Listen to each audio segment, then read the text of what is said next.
अपने महबूब और अपने मुक़र्रब बंदों के औसाफ और सिफ़ात ज़िक्र फ़रमाए हैं कि अल्लाह पाक के जो मुक़र्रबीन बंदे हैं, जो अल्लाह पाक के महबूब बंदे हैं, उनके सिफ़ात और औसाफ में से एक सिफ़त ये है कि ततजाफ़ा जुनूबुहुम अनिल मज़ाजिअ, कि इनके पहलू, इनके जिस्म वो अपनी आरामगाहों से हमेशा अलग रहते हैं। यदऊन रब्बहुम खौफन व तमआ, ये अपने रब को पुकारते हैं, अपने रब के सामने दुआएं मांगते हैं, अपने रब के सामने फरियादें करते हैं। और फरियाद करते हुए इनकी दो कैफियतें होती हैं, खौफन व तमआ, एक डर और एक रब की रहमत की उम्मीद, कि ये अल्लाह पाक से डर भी रहे होते हैं और अल्लाह पाक की रहमतों से इनको तमा और उम्मीद भी होती है। फिर इनके लिए अल्लाह पाक के यहाँ जो अजर है, जो इनका बदला है, जो इनका सवाब है, वो अल्लाह पाक ने ज़िक्र फरमाया कि फ़ला तअलमु नफ्सुम मा उख़फ़िय लहुम मिन क़ुर्रति अयुन, किसी भी नफ्स को ये हकीकत मालूम नहीं है कि रब ने उनके लिए आँखों के ठंडक का क्या क्या सामान छुपाए रखा है, कि किस किस तरह अल्लाह पाक इनको राज़ी करेंगे और किस किस तरीक़े से अल्लाह पाक इनको अजर और सवाब इनायत करके इनके आँखों को ठंडक अता फरमाएंगे, इनके खुशी का सामान बनाएंगे। फरमाया ये किसी को मालूम नहीं है कि उसकी हकीकत क्या है। और फरमाया यह सब कुछ जज़ाअम बिमा कानू यामलून, ये इनके आमाल का बदला है, ये इनके आमाल का सब्र है, ये इनके आमाल का दिए जाने वाला सवाब है।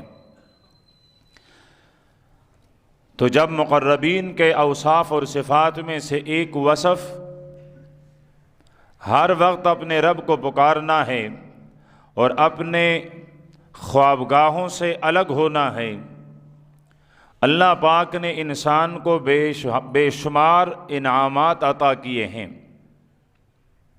ख़ुद अल्लाह पाक फरमाते हैं, बंदे अगर मेरी नेमतों की शुमार करने पर आओ, तेरी ज़िंदगी ख़त्म हो जाएगी, लेकिन मेरी नेमतों का शुमार ख़त्म नहीं हो सकेगा। उनमें से एक नेमत मौसम के तग़य्युरात और मौसम के तब्दीली भी हैं। वो ज़ात जो कभी मौसम को गर्म कर लेता है, कभी ठंडा कर लेता है, कभी बहार ले आता है, कभी ख़ज़ां ले आता है। अब इंसान भी चार चीज़ों से मुरक्कब है, बना हुआ है, मौसमें भी चार हैं। क्या क्या हिकमतें हैं कि अल्लाह पाक मौसमों को तब्दील करते हैं। ज़िंदगी रही तो तफसील फिर कभी, लेकिन ये मौसमों का बदलना ये अल्लाह पाक की तरफ से एक अजीम नेमत। और फिर इनमें से सर्दियाँ, ठंडक, ठंड मौसम, ये तो अल्लाह पाक की तरफ से एक अजीम नेमत है। और हकीकत में यही मौसम ये इबादत का मौसम होता है। लंबी लंबी रातें, नींद भी मुकम्मल हो, जिस्म को मुकम्मल राहत भी मिले, और फिर दिन तो गुजरते ही नमाजों में हैं। ज़ोहर पढ़ ली, 2-2.5 घंटे के बाद फिर असर पढ़ ली, फिर मगरिब, फिर इशा। तो ये तो इबादत ही का मौसम है कि मोमिन के लिए ये बहुत बड़ी नेमत है कि रात भी इबादत में गुजरे, दिन भी इबादत में गुजरे। फिर जो अल्लाह पाक के मुक़र्रबीन हैं, जो सालिक हैं, जो अपने रब तक पहुंचना चाहते हैं, उनके लिए शरीयत ने 10 नमाज़ें मुक़र्रर की हैं। मोमिन पर अल्लाह पाक ने 5 नमाज़ें तो फ़र्ज़ ही की हुई हैं, लेकिन अगर कोई तसव्वुफ़ के राह में, सुलूक के राह में वली बनना चाहता है तो विलायत के रास्ते में मज़ीद 5 नमाज़ें और भी पढ़ेगा। इशराक की नमाज, जब सूरज चढ़ने लगता है, जाहिर हो जाता है, मोमिन इस वक्त उठकर 2 रकातें अदा करता है। रब्बा तेरा शुक्र है कि चमकता हुआ सूरज अता किया तूने। फिर थोड़ी सी उसमें गर्मी आए, सुनहरी किरणें सारी जमीन को रोशन कर लेती हैं, फिर ये उठता है। फिर 4 रकात चाश की नमाज अदा कर लेता है। रब्बा तेरा शुक्र है कि आपने सूरज की हरारत अता कर ली।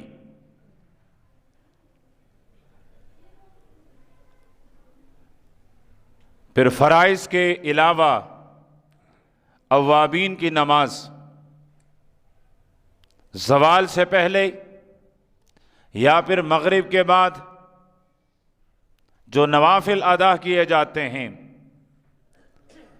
और इन नवाफिल का सरदार है तहज्जुद की नमाज।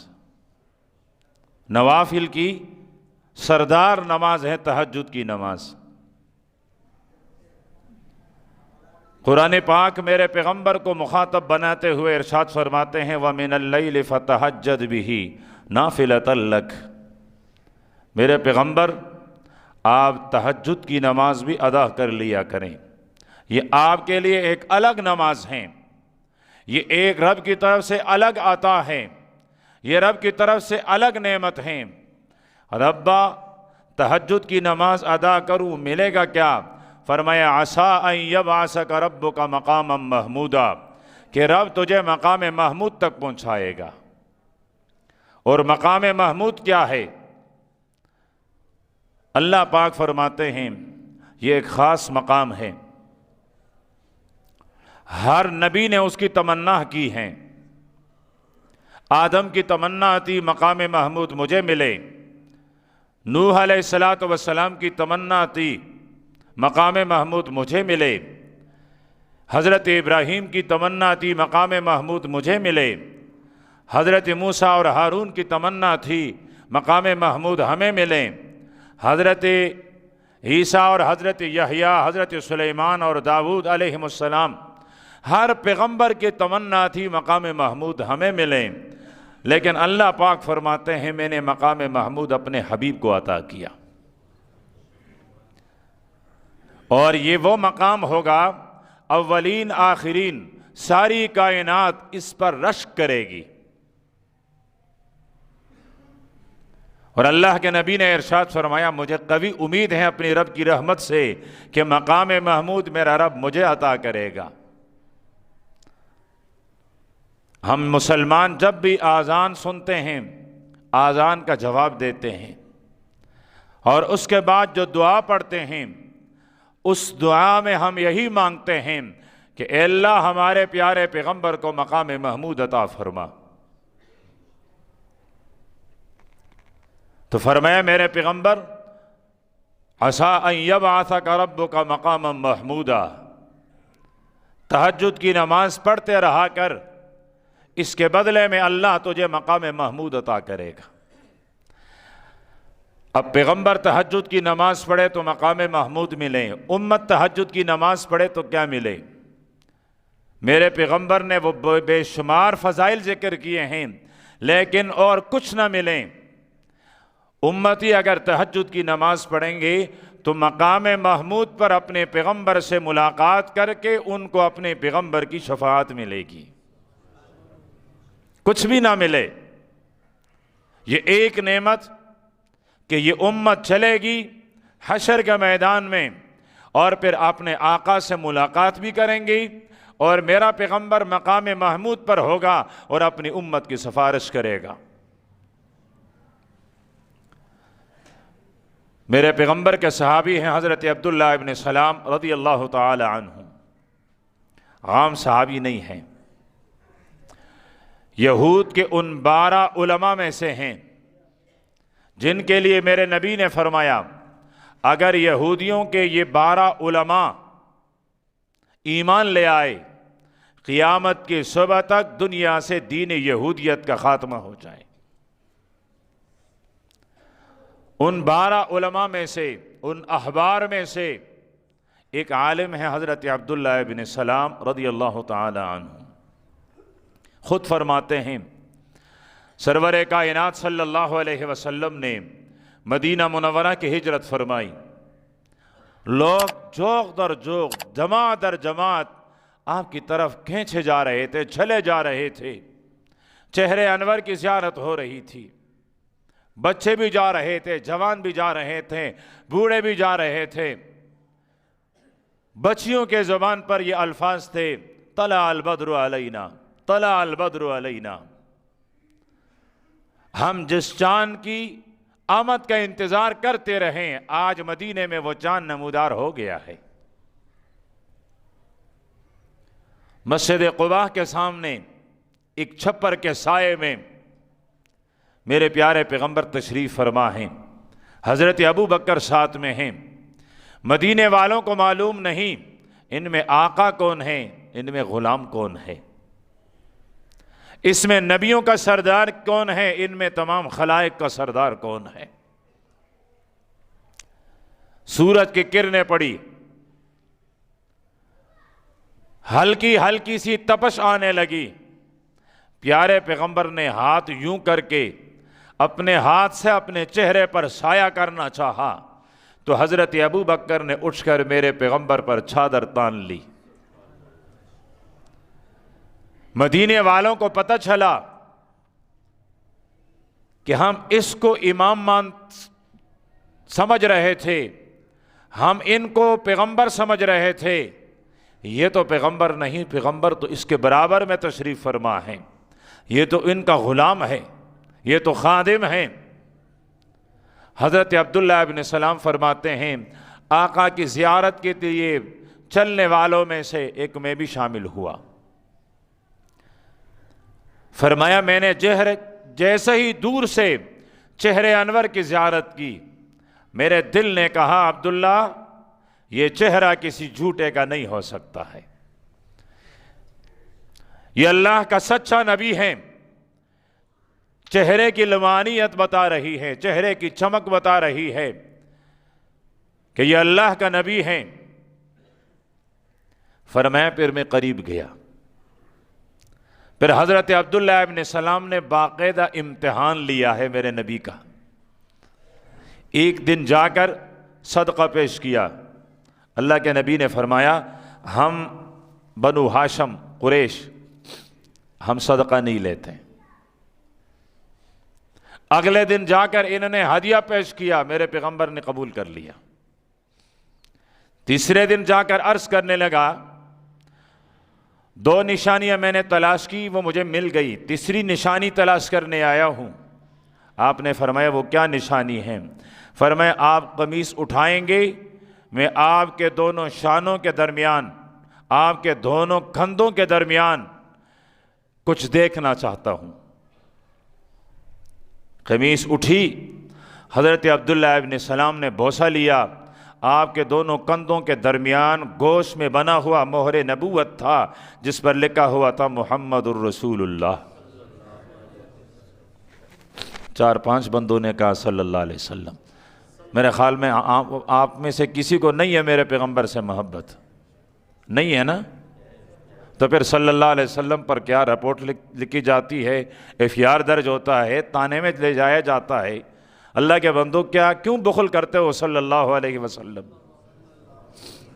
आदत बना लो अपनी, जब भी मेरे आका का नाम मुबारक आए बुलंद आवाज से फ़ख्र से अपने महबूब के मोहब्बत का इजहार कर ले कि सल्लल्लाहु अलैहि वसल्लम।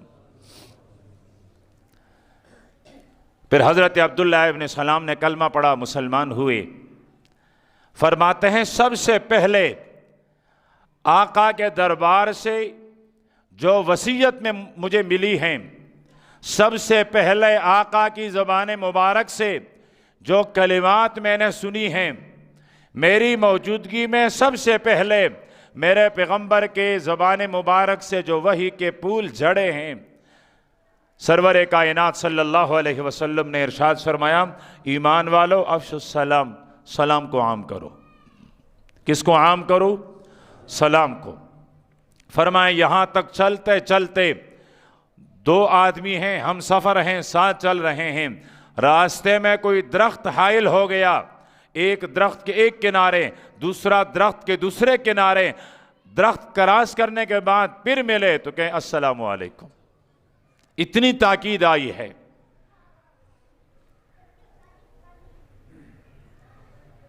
मजलिस में एक आदमी ने आकर कहा अस्सलामु अलैकुम, आपने फरमाया 10 नेकियां। दूसरा आया, उसने कहा अस्सलामु अलैकुम व रहमतुल्लाह, आपने फरमाया 20 नेकियां। तीसरा आया, उसने कहा अस्सलामु अलैकुम व रहमतुल्लाहि व बरकातुहू, आपने फरमाया 30 नेकियां। तो एक एक सलाम अगर मुकम्मल सलाम किया जाए, सलाम कहने वाले को, पहल करने वाले को भी 30 नेकियां, सलाम के जवाब देने वाले को भी 30 नेकियां मुफ्त में मिल रही है। मुफ्त में मेरे रब की रहमत जोश में है इस उम्मत पर। तो हज़रत अब्दुल्लाह इब्न सलाम फरमाते हैं, सबसे पहला कलमा जो मैंने आका की ज़ुबान मुबारक से सुना, आपने फरमाया सलाम को आम करो। फिर उसके बाद इरशाद फरमाया अतइमुत ताम, फरमाया जो तुम में मसाकीन हैं, जो तुम में यतीम हैं, जो मोहताज हैं, जिनके पास खाने पीने को कुछ नहीं है, उनको खाना खिलाओ, उनको खाना खिलाओ। फ़क्कु रक़बा, फरमाया ये गर्दनों को छुड़वाती है। अगर अपने गर्दन को जहन्नम से छुड़वाना है, अपने गर्दन को अज़ाब कब्र से छुड़वाना है, अपने गर्दन को हशर के सख्ती और होलनाकी से छुड़वाना है, तो अल्लाह और अल्लाह के रसूल ने इरशाद फरमाया फिर ज़रूरतमंदों को खाना खिलाओ। तीसरे नंबर पर इरशाद फरमाया सिलुल अरहम, रिश्तेदारों के साथ अच्छाई करो, रिश्तेदारियां पालो, उनके साथ हुस्न सलूक करो, अच्छा सलूक करो। जो हमसे अच्छा सलूक करे हम उनके साथ अच्छा सलूक करें, ये एहसान का बदला है। अल्लाह ने अपने हबीब को मुखातिब बनाते हुए इरशाद फरमाया है सिल मन क़ताअक, जो तुझसे रिश्तेदारी तोड़ ले उससे रिश्तेदारी जोड़ ले। ये हुक्म है इस हदीस में कि सिलुल अरहम, तुम्हारे वो रिश्तेदार जो तुमसे रूठ चुके हैं, जिन्होंने तुमसे नाते ताल्लुकात ख़त्म कर लिए हैं, ख़बरदार तुम उनसे ताल्लुकात ख़त्म न करना, तुम ताल्लुकात जोड़े रखना। और अगली बात प्यारे पैगंबर ने इरशाद फरमाई सल्लु बिल्लैल, सल्लु बिल्लैल, फरमाया रात के आखिरी पहर में तहज्जुद की नमाज अदा करो, वन्नासु नियाम, जब सारी दुनिया गफलत की नींद सो रही हो, फरमाया तुम उठो, रब के सामने 4-6 रकायतें तहज्जुद की नमाज की अदा कर लो। हज़रत अब्दुल्लाह इब्न सलाम ने पूछा होगा आका मिलेगा क्या? हम सब कुछ करें, सलाम को भी आम करें, नादारों में खाना भी तकसीम करें, हम रिश्तेदारों के साथ रिश्तेदारियां भी निभाएं, रात के आखिरी पहर उठकर रब के सामने सजदे भी लगा लें, मिलेगा क्या? फरमाए तदखुलुल जन्नत बिसलाम, तुम सलामती के साथ जन्नत में दाखिल कर दिए जाओगे। एक दूसरे हदीस में है क़यामत के दिन अल्लाह पाक फरमाएंगे वो लोग कहाँ हैं, ततजाफा जुनूबहुम अनिल मज़ाजिअ, जिनके पहलू ख्वाबगाहों से अलग रहा करते थे, वो लोग कहाँ हैं? कुछ लोग उठेंगे, ये तहज्जुद गुजार लोग होंगे। फिर उनसे कहा जाएगा कि तुम बग़ैर हिसाब किताब के जन्नत में दाखिल हो जाओ। इसलिए हज़रत अब्दुल्लाह इब्न सलाम फरमाते हैं तदखुलुल जन्नत बिसलाम, तुम जन्नत में जाओगे सलामती के साथ जाओगे, हिसाब किताब नहीं होगा, कोई पूछ गछ नहीं होगी, तुम्हें बग़ैर हिसाब किताब के मेरा रब जन्नती बना देगा। और अजीब बात यह है कि हदीस के रिवायत करने वाले सहाबी हज़रत अब्दुल्लाह इब्न सलाम, उनके नाम के आखिर में भी मीम आ रहा है, और यहाँ जितने जुमले हैं हर जुमले के आखिर में भी मीम आ रहा है। हज़रत अबू उमामा बाहिली रज़ी अल्लाह ताला अन्हु मेरे पैगम्बर के सहाबी हैं। फरमाते हैं आप सल्लल्लाहु अलैहि वसल्लम ने इरशाद फरमाया, अलैकुम बिक़ियामिल लैल, फरमाया अपने ऊपर रात की नमाज लाजिम कर लो। आला इल्ज़ाम के लिए आता है, जिस तरह जिस्म के साथ लिबास लाजमी है, जिंदगी के लिए खाना पीना लाजमी है। फरमाया अगर तुम ईमान और इस्लाम कबूल कर चुके हो तो अलैकुम बिक़ियामिल लैल, ईमान का तकाजा, इस्लाम का तकाजा कि फिर अपने ऊपर क़ियामुल लैल, रात की नमाज, तहज्जुद की नमाज अपने ऊपर लाजिम कर लो। फरमाया वजह, तुमसे पहले जितने लोग गुजरे हैं सालिहीन मुक़र्रबीन, उनका तरीक़ा रहा है वो रात की तिन्हाई में रब से मुनाजात किया करते थे। उनके मुशाबहत इख्तियार करते हुए रात के आखिरी पहर रब के सामने खड़े रहा करो। फिर फरमाया ये रब के क़ुर्बत का सबब है। अगर तुम चाहो कि मैं अपने रब का करीब बन जाऊं, मैं अपने रब का हबीब और महबूब बन जाऊं, तो तहज्जुद की नमाज अपने ऊपर लाजिम कर लो। फिर इरशाद फरमाया कि अगर तुम चाहते हो कि मेरे अमलनामा गुनाहों से बिल्कुल साफ हो जाए, मरने के बाद रब के दरबार में हाजिर हो जाऊं, मेरे अमलनामे में कोई गुनाह ना हो, तो फिर अपने ऊपर तहज्जुद की नमाज लाजिम कर लो। और आखिरी बात इरशाद फरमाई कि अगर तुम चाहो कि मैं गुनाहों से बच जाऊं, तुम चाहो कि शैतान मुझे न वरगलाएं, तुम चाहो कि मैं शैतान के वरगलावे में न आऊं, शैतान मुझे गुनाह के घाट पर न लेकर आए, तो फरमाया फिर तहज्जुद की नमाज अपने ऊपर लाजिम कर लो। यह तहज्जुद की नमाज दिन भर रात भर तुम्हारी हिफाजत करेगी, यह तुम्हारा चौकीदारा करेगा, तुम्हें गुनाह से बचाई रखेगा। प्यारे पैगंबर ने दुआ फरमाई है, रहिमल्लाहु इमरा, रहिमल्लाहु रजुलन, कि अल्लाह पाक अपनी रहमत नाजिल फरमाए।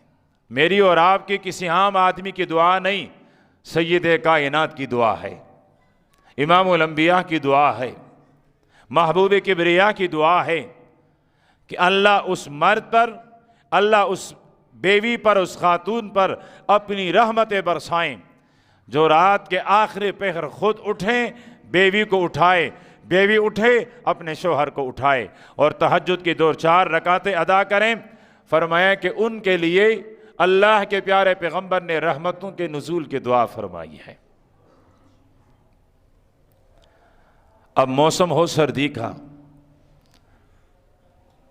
10-10, 11-11 घंटे की जो रात हो और आदमी सोए सोए और तक जाए, इन रातों में भी अगर तहज्जुद की नमाज न मिल सके तो फिर अफसोस ही किया जा सकता है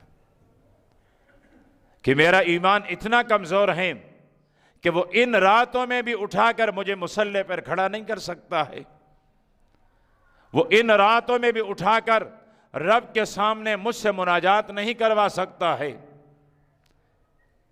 वो इस सुहाने मौसम में भी मुझे रब के सामने लाकर अपनी फरियाद मुझसे नहीं करवा सकती है। फिर इस ईमान का खैर मनाएं। हदीस में है, अल्लाह के प्यारे पैगंबर ने इरशाद फरमाया, जब लोग रात को सो जाते हैं तो अल्लाह पाक 3 किस्म की फरिश्तों को ऐलान करता है। 3 जमातें हैं फरिश्तों की जिनको अल्लाह मुखातब बनाता है। एक जमात को अल्लाह पाक फरमाते हैं, मेरे फरिश्तों तुम जाओ फलां फलां फलां फलां बंदों को तबकिया दे दे कर सुलाओ, ये मेरे बागी हैं, मुझे इनसे नफरत है, मैं रात के आखिरी पहर इनको अपने सामने खड़ा होना नहीं देखना चाहता। मेरे रब का गज़ब, जलाल, गुस्सा फरिश्तों से फरमाते जाओ इनको सुला लो, मुझे नहीं चाहिए ये रात के आखिरी पहर तक 1-2 बजे तक लगे हुए होते हैं, वो अंग्रेजी पारा पढ़ रहे होते हैं। जब रात का आखिरी पहर होता है 2 किस्म के मखलूक सो जाती हैं, एक ये गाफिल है जागा रहता है, जागा रहता है। जब जागने का वक्त आता है तो सो जाता है। और एक कुत्ता होता है, कुत्ता रात भर चौकीदारी करता करता करता जब सुबह निकलती है कुत्ता सो जाता है। वरना अंदाजा कर लो, देख लो, जो देहाती हैं जिन्होंने कुत्ते पाले हुए हैं उनको पता होगा, सारी रात गप गप करता चौकीदारी करता है, लेकिन तहज्जुद के बाद उनकी आवाज़ें मदहम हो जाती है, ख़त्म हो जाती है, सो जाते हैं, वो भी सो जाते हैं। यहाँ भी अल्लाह पाक फरिश्तों से फरमाते जाओ तबकियाँ दे देकर इनको सुला लो। दूसरी किस्म के मखलूक वो हैं जिनके लिए फरिश्ते को अल्लाह पाक फरमाते हैं जाओ, मुझे याद आ रहे हैं ये बंदे, ये मेरे महबूब हैं, मुझे इनके मुनाजात अच्छी लगती हैं, मुझे इनके आंखों से बहते हुए आंसू अच्छे लगते हैं, इनके रुखसारों पर जब गरम गरम कतरे सफ़र करते हैं मैं अर्श पर मुस्तवी खुदा देखता हूँ, मुझे अच्छे लगते हैं, मुझे इनसे प्यार है, मुझे इनसे मोहब्बत है। जाओ मेरे फरिश्ते उनको जगा लो, वह मेरे सामने खड़े हो जाएं, वह मेरे सामने अल्लाह अल्लाह करते हैं, मेरी रहमत को जोश आता है, जाओ इनको जगा दो। कितने सारे लोग कोई अलार्म नहीं लगाते हैं, कोई उठाने वाला नहीं होता है, सुन्नत तरीक़े पर सोते हैं, तहज्जुद की नमाज पर गोया किसी उठाने वाले ने उसको उठा लिया है। ये वही फरिश्ता होता है जो आकर इनको उठाता है, उठा रब तेरे दीदार करने के लिए हैं, इस आसमान पर हैं, समाए दुनिया पर हैं, उठ जा रब तेरा दीदार करना चाहता है। इनको अल्लाह पाक उठा लेते हैं। और तीसरा मर्तबा इनसे भी आला अल्लाह पाक फरिश्तों से फरमाते हैं जाओ ये मेरे मुकर्रबीन, ये मेरे खवास हैं, जाओ इनकी करवट तब्दील कर लो। अगर ये उठें और इबादत कर लें तब भी अच्छा, मुझे अच्छे लगते हैं, और अगर ये करवट तब्दील कर लें और सोए रहें इनकी नींद भी मुझे अच्छी लगती है। अल्लाह पाक हमें इनमें से बना दे। तो ये तीन किस्म खुद देख लें हम किन में से हैं, खुद देख लें क्या हम उनमें से हैं जो रब के मकबूज हैं, जिन पर रब का गुस्सा है। हम उठते हैं तो दिन चढ़ा हुआ होता है तो समझ लेना रब नाराज है। फरिश्तों को हुक्म दिया गया था सुलाए रख, मुझे नहीं है इनकी ज़रूरत, इनको मत उठा। तो फिर इस्तिग़फ़ार कीजिए, फिर तौबा कीजिए। अगर इसी हाल में मौत आती है रब के साथ क्या आंखें मिलाएंगे, हबीबी किबरिया के सामने कैसे जाएंगे। और अगर दूसरी और तीसरी में हमारा शुमार है तो फिर हमसे कोई खुशकिस्मत बड़ा कोई नहीं है। तो प्यारे पैगंबर ने तहज्जुद की नमाज, तहज्जुद पढ़ने वालों के फ़ज़ाइल, आखिरी हदीस हज़रत अबू मालिक अशरी रज़ी अल्लाह तआला अन्हु फरमाते हैं, हज़रत अब्दुल्लाह इब्न उमर रज़ी अल्लाह तआला अन्हु की भी रिवायत हैं, हज़रत अबू हुरैरा रज़ी अल्लाह तआला अन्हु की भी रिवायत करदा कई सहाबा किराम ने मेरे पैगंबर से रिवायत की है कि अल्लाह पाक ने जन्नत में कुछ ऐसे बालाखाने बनाए हैं, कुछ ऐसे महल बनाए हैं जिनका अंदर का हिस्सा बाहर से, बाहर का हिस्सा अंदर से नजर आता है। शीश महल हैं ये जन्नत के, ये जन्नत के शीश महल है। अंदर वाला हिस्सा बाहर से, बाहर वाला हिस्सा अंदर से नजर आता है। सहन वालों को हम नजर आते हैं, हमें सहन वाले नजर आते हैं कि शीशा लगा हुआ है। मेरे आका ने फरमाया जन्नत में कुछ बालाखाने ऐसे भी हैं। अर्ज किया रब्बा किन के लिए बनाए हैं, कौन आएगा इसमें। फरमाए तेरे उम्मत के वो लोग जो रात के आखिरी पहर में उठते हैं, तहज्जुद की नमाज अदा करते हैं, मस्कीनों को खाना खिलाते हैं, नरम गुफ्तगू करते हैं, सलाम को आम करते हैं और रिश्तेदारों के साथ रिश्तेदारियां निभाते हैं। फरमाए हबीब तेरे उम्मत के इन सिफ़ात के हामिल उम्मतियों के लिए मैंने ये शीश महल तैयार कर रखे हैं, ये आएंगे तो इनमें क़ियाम करेंगे। अब जन्नत के वो शीश महल हमें पुकार रहे हैं। अल्लाह पाक की वो रहमत आवाज़ दे रही है। हबीब किबरिया सल्लल्लाहु अलैहि वसल्लम ने हमें बार बार तहज्जुद की नमाज की अहमियत, फजीलत बयान फरमाई है, इसलिए कि हम तहज्जुद गुजार बने। तो नमाज फ़राइज़ की भी पाबंदी, नवाफिल की भी, और सबसे बड़ी कि इन रातों में खुसूसन घर में कोई मर्द, कोई खातून, कोई जवान, कोई बूढ़ा तहज्जुद के बगैर न रहें। इन दिनों में मेरे दिल से दुआ निकलती हैं। फजर में यहाँ खड़ा होता हूँ, वो आखिर तक सफ़े भरी हुई होती है। जब हमें अच्छी लगती हैं, वो जो जिसने फ़र्ज की हैं वो ऊपर से देखेगा, उनको कितना रहम आएगा, वो कितना खुश होगा। और जब हम तहज्जुद के लिए उठेंगे तो आखिरी वक्त में उठें तो फजर की नमाज भी जमात के साथ मिल जाएगी, दिन राहत के साथ गुजरेगा, बशाशत के साथ गुजरेगा, खुशी के साथ गुजरेगा। अल्लाह पाक मुझे और आपको, हर मुसलमान को अमल की तौफीक अता फरमाए। वाखिर दावाना अनिल हम्दुलिल्लाहि रब्बिल आलमीन।